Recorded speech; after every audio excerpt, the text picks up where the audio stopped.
आणि साहजिकच भाजप असेल किंवा महायुती असेल, राज्यातल्या विधानसभेच्या या निवडणुकीत एक दणदणीत विजय साजरा केला, सेलिब्रेशन झालं, अनेक प्रश्नांचा आपण उहापोह केला, पण विरोधी पक्षाकडनं खास करून महाविकास आघाडीतला प्रमुख विरोधी पक्ष, प्रमुख घटक पक्ष असलेल्या ठाकरेंच्या शिवसेनेकडनं पक्षप्रमुख उद्धव ठाकरे बोललेत आणि त्यांनी एक खोचक नेहमीच्या सवयीने एक वाक्य उच्चारलं आणि ते वाक्य होतं, अस्सल भाजपचा कोणीतरी मुख्यमंत्री होईल अशी आशा आहे.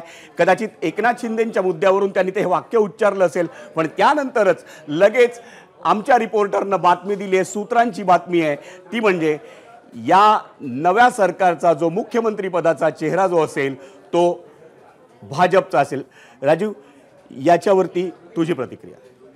नाही, मला असं वाटतं की म्हणजे आता जवळपास 133-37 जागा भाजप जिंकलेलं आहे किंवा तितक्या जागी आघाडीवर आहे आणि इतका मोठा मॅन्डेट मिळाल्यानंतर अशी शक्यताच उरत नाही की भाजप मुख्यमंत्री पदाची धुरा इतर कोणाकडे सोपवेल.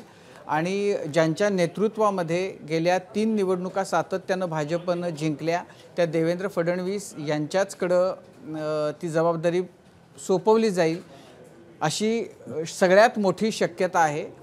जर समजा ज्या पद्धतीच्या चर्चा कालपर्यंत, आज सकाळी 8-9 वाजेपर्यंत होत्या की खूप चुरशीची लढाई आहे, म्हणजे त्याचा एक एज महायुतीला आहे, पण इतक्या जागा मिळतील असं तोपर्यंत वाटत नव्हतं. त्यामुळं भारतीय जनता पक्ष जर 80-90 पर्यंतच राहिला असता आणि सरकार बनवण्याची वेळ आली असती तर त्या परिस्थितीमध्ये एकनाथ शिंदेंच्याकडे मुख्यमंत्रीपद कदाचित दिलं गेलं असतं. आता तशी स्थिती उरलेली नाही. पण एक गोष्ट ही मी स्पष्ट करू इच्छितो की एकनाथ शिंदे, त्यांचा पक्ष यांना अजूनही ही अपेक्षा आहे. त्यांच्यातल्या अनेक नेत्यांकडून असं सांगितलं जातं आहे की आमचं जे बोलणं झालेलं आहे त्यानुसार आम्हाला मुख्यमंत्रीपद दिलं जाणार असं आम्हाला सांगितलं गेलं आहे आणि त्यामुळं मुख्यमंत्रीपद आमच्याकडंच राहील. आम्हाला कदाचित त्याच्यामध्ये असंही होऊ शकेल की 2.5 वर्ष, 1.5 वर्ष, 3.5 वर्ष, पण त्याचा पहिला टप्पा जो आहे त्याच्यामध्ये मुख्यमंत्रीपदाची जबाबदारी शिंदेंकडेच असेल अशी आशा, अशी अपेक्षा त्यांच्या पक्षातल्या काही प्रमुख नेत्यांच्याकडून व्यक्त होतीये. जसं राजीवने सरिता आत्ता सांगितलं की शिंदेंच्या पक्षाकडनं अशी स्वाभाविक अपेक्षा होणं, त्यांचा जो लीडर आहे तो त्यांना मुख्यमंत्रीपदी बघायचा आहे. पण ज्या पद्धतीचं यश भाजपला मिळालं आहे, 137 जागांवर भाजपचे उमेदवार निवडून आले आहेत.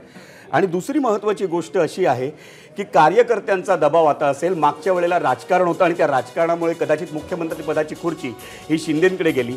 या वेळेला कार्यकर्त्यांचा दबाव मोठा ठरू शकतो. नक्कीच विजय, जसं तू म्हटलं तसं कार्यकर्त्यांचा दबाव हा तेव्हाही होता आणि तो आत्ताही राहणार आहे. आणि त्यात आता आपल्या कार्यकर्त्यांना नाही म्हणणं हे कठीण होणार आहे. जसं तू म्हटलं तसं गेल्या खेपेला जे काही घडलं ते राजकारणाच्या पोटी घडलं, कारण भाजपला बरेच संकेत द्यायचे होते. म्हणजे जे घडलं तेच अतिशय वेगळं होतं आणि भाजपाला जे संकेत द्यायचे होते त्यासाठी शिंदेंना मुख्यमंत्री करणं हे गरजेचं होतं आणि ते त्यांनी करून दाखवलं. पण आता अशी कुठली गरज नाही आहे. त्यांना जे सांगायचं होतं ते त्यांनी सांगितलं. आणि एक अजून अत्यंत महत्त्वाची गोष्ट, जिथं मीडियाचे कॅमेरे अलाउड नव्हते अशी जी कार्यकर्त्यांची सभा अमित शहा यांनी घेतली तेव्हा त्यांनी स्पष्ट सांगितलं कार्यकर्त्यांना की 2029ची निवडणूक ही फक्त भाजपाला एकट्याला लढायची आणि एकट्याला सत्तेत यायचंय. फक्त ह्या खेपेच्या निवडणुकीला आपण एकत्र आहोत. तर जर हे एवढं मोठं टार्गेट अमित शहांनी दिलंय आणि एवढ्या कार्यकर्त्यांच्या समोर दिलंय तर दुसऱ्या कुठल्या तरी पक्षाचा मुख्यमंत्री करून 2029ला आपला मुख्यमंत्री त्यांना बसवता येणार नाही आहे. त्यामुळे सध्या तरी जे चित्र दिसते तिथं भाजप आपलं यश लक्षात घेता, कार्यकर्त्यांचा दबाव लक्षात घेता, आधी केलेला त्याग लक्षात घेता आणि 2029चं टार्गेट लक्षात घेता स्वतःचाच उमेदवार देईल याची शक्यता सगळ्यात जास्त आहे. आणि सरिता, त्याच्याबरोबर आणखीन एक मुद्दा हा आहे की अनेक जण दाखला देतात की हरियाणामध्ये बघा, हरियाणामध्ये म्हणजे मागं राजस्थानमध्ये बघा, मध्य प्रदेशमध्ये शिवराज सिंग चौहानांनी खूप मोठं यश मिळवून दिलं पण तिथं मोहन यादव मुख्यमंत्री झाले. तर त्या प्रकारचाच त्याचीच पुनरावृत्ती महाराष्ट्रात होऊ शकते. तर भाजपमध्ये असं आहे की असं धक्कातंत्र देण्यामध्ये भाजप माहीर आहे. पण गेल्या म्हणजे गेल्या 5 वर्षामध्ये जे भाजपच्या बरोबर झालेलं आहे, पक्षामध्ये ज्या पद्धतीनं हाताशी आलेली सत्ता 19च्या नंतर गेलेली त्यांनी बघितली, नंतर ज्या पद्धतीची सरकार आली, कुठंतरी एक जे डिमॉरलायझेशन होतं पक्षाचं, आता ते सगळं पूर्णपणानं पुसून निघालेलं आहे आणि अभूतपूर्व असा मॅन्डेट जेव्हा भाजपला मिळालेला आहे 148 पैकी किंवा आपण त्याच्यात आणखीन ज्या 4 मित्रांना सोडलेल्या जागा जर धरल्या तर 152 पैकी 137 इतक्या जर जागा भाजपच्या निवडून येत असतील तर भाजप आपल्या कार्यकर्त्यांना आणि महाराष्ट्राच्या जनतेला या बाबतीत नाराज त्यांना करणार नाही, त्यांना दुखावणार नाही, त्यांच्या भावनांशी खेळणार नाही आणि मुख्यमंत्रीपद आपल्याचकडे ठेवेल असं वाटतं आणि तसे संकेत सगळ्या बाजूनी मिळत आहेत. आपल्यासोबत संजीव खांडेकर देखील आहेत, राजकीय विश्लेषक. संजीव, एक वेगळा प्रश्न आहे. देवेंद्र फडणवीसांचं नाव एका बाजूने मुख्यमंत्री पदासाठी घेतलं जात होतं, दुसऱ्या बाजूने घेतलं जात होतं ते राष्ट्रीय अध्यक्ष म्हणून. राष्ट्रीय अध्यक्षांची निवड काही लवकरच होणार आहे. आता तो मार्ग बंद झाला असं वाटतं आणि देवेंद्र फडणवीस हे भाजपचे मुख्यमंत्री पदाचे पहिले दावेदार असणार आहेत उद्याच्या काळात. मला वाटतं देवेंद्र फडणवीस हे उद्याच्या काळामध्ये मुख्यमंत्रीपदाचेच दावेदार राहतील.